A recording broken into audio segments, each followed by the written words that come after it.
And then on June 8th of 1988, I'm living in the basement. The rest of the family's upstairs. And I woke up that morning. I said, that's it. I'm done. I'm out. I'm not going to do this anymore. And I was in so much physical and emotional pain. It was excruciating. So I thought the only real option I have here is to put a bullet in my head. And so I moved forward with that. I went and got my pistol, loaded it, put it in my mouth.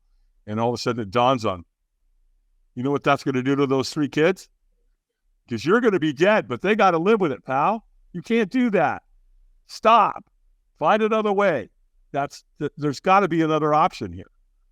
And so now I'm mad and angry and frustrated, and I can't even kill myself. And all of a sudden, like a little voice in my head said, "Call Alcoholics Anonymous." What? And you know what's funny about that, Wendy? I didn't even know who the hell AA was. I had no reference for that, right? I didn't know anybody in AA. I'd never been to AA. Where did that come from? So yeah, I've heard that called a God shot. You better believe it. That was a God shot directly in my forehead. Yeah. And so I called AA, and I got this wonderful woman on the phone. I affectionately call her Madge today. And the reason is, she talk like this. She literally, I think she smokes 2 packs of Paul Bone filters a day. And man, when she was brutal, man, she was in my face. She wanted to know how serious I was. And, do you want to get sober? Do you want to change your life? And, she's the gatekeeper, right? She's the person who's going to make a decision to literally call somebody to come pick me up. Mm-hmm. And apparently I gave her enough information, because she did. That wonderful soul sent a man by the name of Lauren to come pick me up on June 8th, 1988. And that man went with me that day. He got me there early enough that I went to a 12:30, a 4:30, a 6:30, and an 8:30 meeting. And so, I'd never been treated. I'd never had anybody just love me unconditionally for no reason, right? It's like, this guy was going to stay with me. Well, when I got there, it was an all men's group, and they gave me a big book of Alcoholics Anonymous, and they signed it. And they wrote something inside the book. I've still got it to this day. It says, before you take that first drink, call one of us. And they put their first name and their phone number in there. And so I went home with that in my back pocket.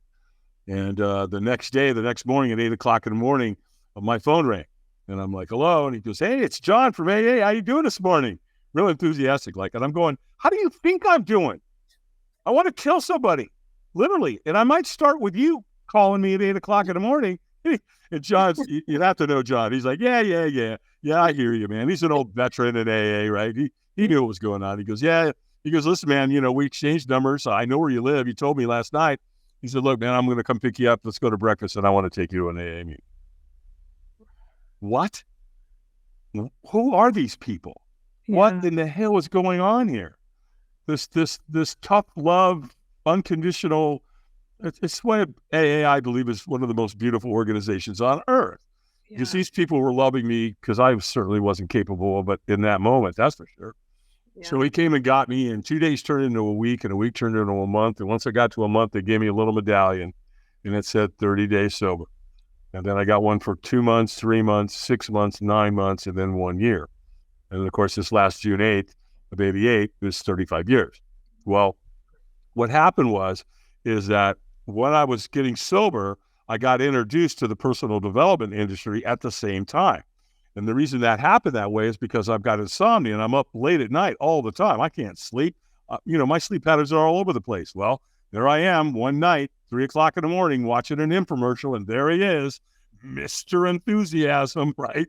A young Tony Robbins is selling through Gunthy Ranker his personal power program.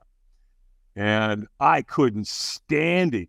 I was like, right, you pompous ass, man. He was all motivated and la-da-da. But I tell you what, he got me. He got me saying 2 things. One, he said, we'll do more to avoid pain than we will to gain pleasure. And I said, dude, that's why I drank. He nailed me.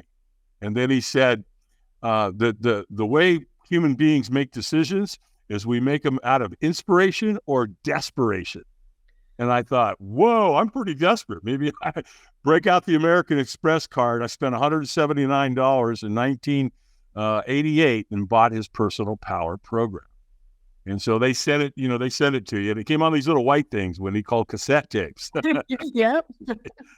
Like some of your listeners are going to go, what is a cassette tape? Right. They're in the Smithsonian. They're right next to reel and 8-tracks. That's right. That's right. And VHS tapes. VHS tape. Oh my God. And so I went through the program. I did what the man taught me to do, and it worked. Well, I ended up loaning my program to a buddy in AA. I'm talking to him one time, and he comes in and he goes, man, what's going on with you? Why are you so motivated all the time? And, you lost a lot of weight. You look good. You're working out. You started your own business. You got out of that relationship. You're taking control of your life. Man, it's beautiful. What's going on? I go, well, other than AA, I've been listening to this guy by the name of Tony Robbins. And he goes, oh, man, I know who Tony Robbins is. I bought his book, but I never read it.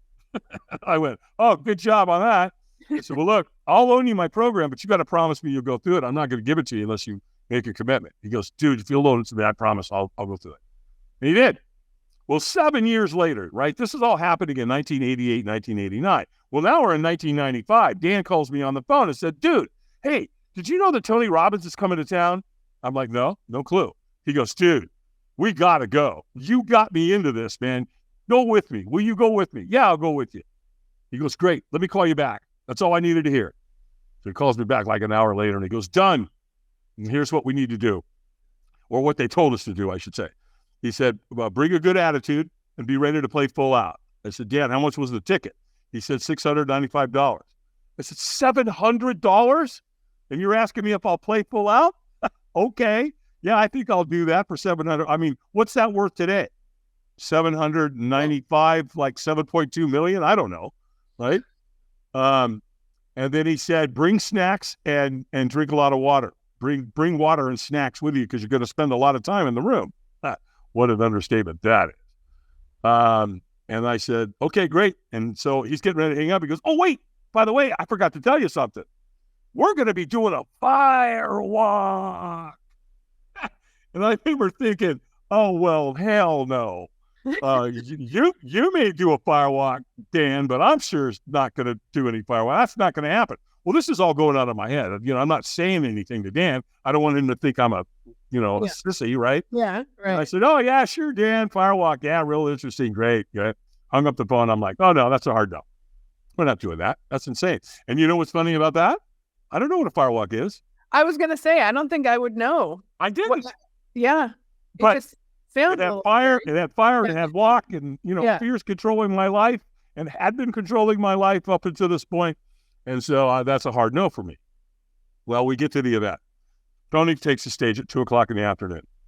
And the next thing we know, it's after midnight. Bring snacks and water or you'll starve, dehydrate, right? I'm in a room. We're all in a room. By the way, I'm with 3,500 people, and we've been in that room for 10 hours with Tony Robbins. And all 3,500 people. Okay. That's a small event for him now, by the way. Wow. And all of a sudden, Tony goes, take your shoes off. And I'm like, oh, no. Now, I know where you're going with that one. I ain't doing that. Well, the next thing I'm looking at, guess what 3,500 people are doing? They're taking their shoes off. And I'm like, no, people, don't go towards the light. He's tricking you, right? You're going to fall for it. Well, now I've got a dilemma.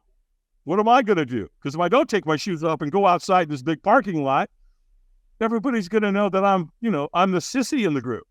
So I'm like, well, just chill out, man. Just take your shoes off and relax. When you get out there, just go hide in the back. No one's going to know. No one's going to find you, right? Just chill. Just take your shoes off. Yeah. I take my shoes off. Well, it gets worse. So as he's getting everybody, 3,500 people to go out in this parking lot, he gets them to start clapping and chanting. So now you've got 3,500 people going, yes, yes, yes. And I'm walking out there going, no, it's going to happen. Well, it gets worse. You get out there, he's got African drummers. Oh my God. So it's bum, bum, bum, bum, bum, bum, bum, bum. And everybody's, yes, yes. And when you go out into the parking lot, over in the corner, he's got this giant fire. It's huge. It's probably 30 feet wide, 70 feet long. It's been burning all day. So they just keep loading it with wood all day long. Well, at the end of the evening, at midnight, it renders. You have this giant, beautiful pile of blue coals. It's gorgeous. Well, how you do this logistically is they would take a wheelbarrow over to that big pit and they'd fill it up with shovel. Then they take a wheelbarrow and they move it in between 2 lanes of sod, grass, Okay. a fire lane, right? 3 feet wide, 18 feet long. Then they just take a flathead shovel and they sprinkle those coals on top of that grass, and that's what you walk on. Well, I'm having none of it, right? I'm out. Nope, not doing this, and I'm hiding in the back. Well, Tony Robbins knows that this is probably one of the most powerful, life-changing experiences on the planet, by far. And so he also knows that there's going to be people like me, and he also knows that he doesn't want us to miss out because we probably need it the most. And so what's he do? He trains people to come find you. Oh, man. Literally. And so I'm back there minding my own business, thinking I'm safe. I've got this. I'm going to, here I go. Here's fear controlling my life. Well, next thing you know, here comes this guy. And he makes eye contact with me. He gets about 20 feet from me. And all of a sudden he's looking at me and he gives me this really weird look, like, like a dog that hears a funny noise, right? He goes, "Are you okay?" And when we're not okay, what do we say? Oh, yeah. "Oh, yeah. No. Oh, hey, man, I'm fine. All good here, man. Move along. Nothing to see here, pal." And all of a sudden this guy goes, "Well, hey, man, you going to walk tonight?" And I said, "Absolutely not." Like, you idiot. Did you not get the memo? How dare you even ask me that? And then all of a sudden, he asked me a question.